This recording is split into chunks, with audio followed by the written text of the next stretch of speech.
మన ఊర్లలో అయితే చాలా మంది మనం పండగలు వస్తే ఏం చేస్తాం అంటే మటన్ కొనుక్కరావడం కన్నా ఒక నలుగురం కలిసి ఒక మేకను కొనుక్కొని కోసుకుంటే చాలా హ్యాపీగా ఉంటాం కదా. అలా దానివల్ల మనకి ఏంటంటే డబ్బులు కూడా తక్కువ పడతాయి. ఇంకోటి ఏంటంటే మాంసం కూడా ఎక్కువ వస్తుంది అనమాట. సో మేము అలానే చేసినాం ఈసారి దసరాకి అయితే ఒక నలుగురం కలిసి అయితే ఒక మేకపోతుని అయితే కొన్నాం. కొంటే మాకైతే 3.5 కిలోలు అయితే వచ్చింది మనిషికి.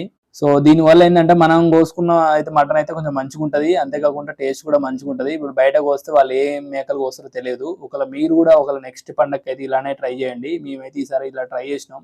కాకపోతే మటన్ మాత్రం చాలా బాగుంది.